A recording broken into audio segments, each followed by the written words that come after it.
Good morning everyone. আজকে আমি বেরিয়ে পড়েছি বাড়ি থেকে খুব সকাল সকাল। ওয়েদারটা আজকে খুব ড্যাম, কারণ আগের দিন রাত্রে প্রচণ্ড পরিমাণে বৃষ্টি হয়েছিল। আজকে আমাদের অন জব ট্রেনিংয়ের চতুর্থ দিন।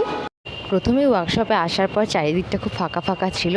তারপর আমাকে ডেকে নিল, রোজ সিগনেচার করতে হয়, সেই সিগনেচার করার জন্য। তা আমি গেলাম, এক এক করে সবাই সিগনেচার করলাম। সিগনেচার করার পর আমাদের সবাইকে নিয়ে গেল ওই ইঞ্জিনের সমস্ত পার্টস থাকে একটা রুমে, সেই রুমটায়। ও ইঞ্জিনের সমস্ত পার্টস দেখিয়ে আবার বাইরে আসলাম। সব পার্টসের কোথায় কী বসে বা কোনটার কী নাম সব আমাদের বলে দিল।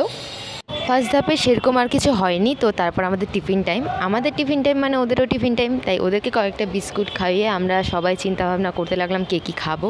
সেই মতো আমরা বেরিয়ে গিয়ে ওই রোজকার মতোই ফুচকা খেয়েছি। এখানের ফুচকাটা কিন্তু খুব টেস্ট ছিল। তো ফুচকা খেয়ে আবার আমরা টাইম মতো ওয়ার্কশপে ঢুকেছি, কারণ সেকেন্ড হাফে ছিল একটা খুব ইম্পর্ট্যান্ট টপিকের আলোচনা, ইঞ্জিনের ফাইনাল ফিটিং। তো সেটাই করার পর আমাদের ছুটি দিল। তো ছুটি করে আমরা বেরিয়ে এখান থেকে এক প্লেট মোমো খেয়েছি। মোমো খেয়ে আমি বাড়ি ফিরেছি। তো আজকের ভিডিও এই পর্যন্তই, টাটা।